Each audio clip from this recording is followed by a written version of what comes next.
क्या मशीनें सोच सकती हैं? ये सवाल सुनने में तो बहुत आज का लगता है ना? पर ये कोई नया सवाल नहीं है। आज हम आर्टिफिशियल इंटेलिजेंस के इसी दिलचस्प इतिहास को समझने की कोशिश करेंगे। एक ऐसी कहानी जिसकी शुरुआत हजारों साल पहले मिथकों और सपनों में हुई थी। तो चलिए इस सफर की शुरुआत करते हैं साल 1950 से।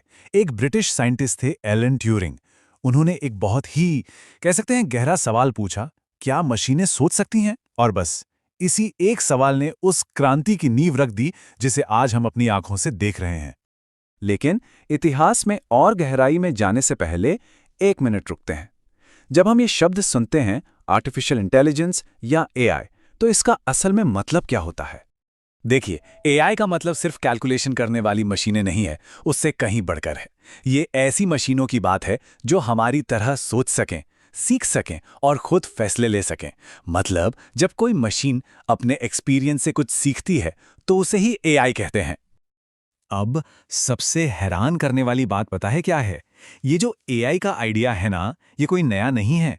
ये एक ऐसा सपना है जिसे इंसान सदियों से देखता आ रहा है। सोचकर देखिए, जब कंप्यूटर का तो नामो निशान भी नहीं था, तब भी प्राचीन ग्रीस की कहानियों में ऐसे ऑटोमेटिक जीवों का जिक्र था। धातु के बने हुए ऐसे जीव जो बिना किसी इंसान की मदद के अपने काम कर सकते थे। जैसे कि टैलोस, जो ग्रीक माइथोलॉजी का एक बहुत बड़ा कांसे का रोबोट था। उसका काम क्या था? शहर की रक्षा करना। ऐसी कहानियां हमें बताती हैं कि आर्टिफिशियल बीइंग्स बनाने की ये जो चाहत है, ये कितनी पुरानी और गहरी है। तो कहानियों और मिथकों से निकलकर अब असल दुनिया में आते हैं। 20वीं सदी वो दौर था जब ये हजारों साल पुराना सपना धीरे धीरे साइंस की शक्ल लेने लगा था। एआई की नींव रखने में कुछ साल बहुत जरूरी थे। देखिए, 1950 में एलन ट्यूरिंग ने ट्यूरिंग टेस्ट का आइडिया दिया, ये पता लगाने के लिए कि क्या कोई मशीन इंसान की तरह सोच सकती है। फिर 1956 में डार्टमाउथ कॉन्फ्रेंस में पहली बार आर्टिफिशियल इंटेलिजेंस शब्द का इस्तेमाल हुआ और 1966 में बना एलाइजा, दुनिया का पहला चैटबॉट जिसे इंसान किसी प्रोग्राम से बात कर सकते थे। इन्हीं घटनाओं ने एआई को एक सोच से निकालकर एक असली साइंस बना दिया। लेकिन इन सब में से अगर किसी एक साल को चुनना हो जो सबसे सबसे जरूरी था, तो वो था 1956। क्यों? क्योंकि इसी साल अमेरिका के डार्टमाउथ कॉलेज में एक कॉन्फ्रेंस हुई थी। इसे होस्ट किया था साइंटिस्ट जॉन मैकार्थी ने, और यहीं पर पहली बार आर्टिफिशियल इंटेलिजेंस शब्द इस्तेमाल किया गया। इसी वजह से जॉन मैकार्थी को फादर ऑफ एआई भी कहा जाता है। जॉन मैकार्थी का विजन बहुत बड़ा था। उन्होंने कहा था, एक दिन मशीनें इंसानों की तरह सीखेंगी और खुद सोचेंगी। सोचिए उस वक्त ये कितनी बड़ी बात रही होगी। उन्होंने एक ऐसा गोल सेट कर दिया जो आज भी एआई रिसर्च की दुनिया को चला रहा है। अब जैसा हर बड़ी कहानी में होता है, इसमें भी उतार चढ़ाव आए। शुरुआत तो बहुत अच्छी हुई, लेकिन उसके बाद एक लंबा मुश्किल दौर आया जिसे एआई विंटर के नाम से जाना जाता है।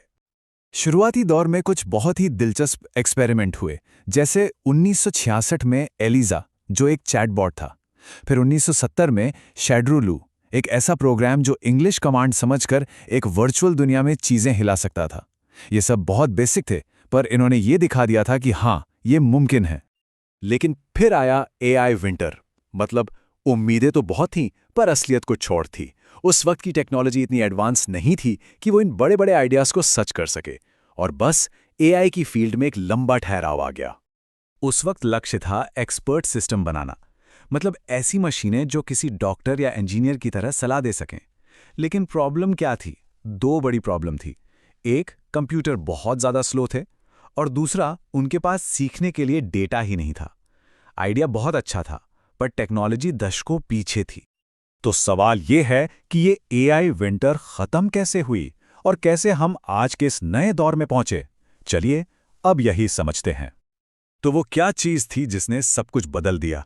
असल में 3 बहुत बड़ी वजहें थीं। इन 3 चीजों ने मिलकर एआई के लिए पूरा गेम ही पलट दिया। वो 3 चीजें थीं: इंटरनेट, तेज कंप्यूटर और बिग डेटा। सोचिए, इंटरनेट की वजह से मशीनों को सीखने के लिए इतना सारा डेटा मिला जिसकी कोई हद नहीं, और तेज कंप्यूटरों ने उस डेटा को प्रोसेस करने की पावर दे दी।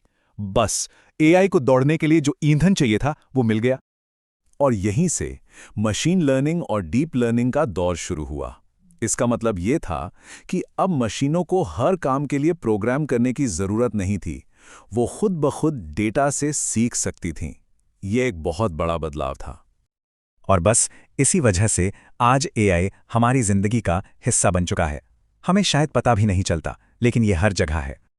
हम जो गूगल सर्च करते हैं, यूट्यूब पर जो वीडियोस की सिफारिशें आती हैं, हमारे मोबाइल फ़ोन के कैमरे, यहाँ तक कि सेल्फ ड्राइविंग कारें, इन सब के पीछे एआई ही है।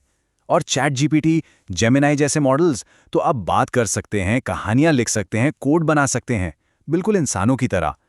तो सोचिए, ये सफ़र कहाँ से शुरू हुआ था? इंसानों की मदद करने वालों से लेकर अब इंसानी साथी बनने तक। भविष्य में क्या होगा? ये कहानी अभी खत्म नहीं हुई है।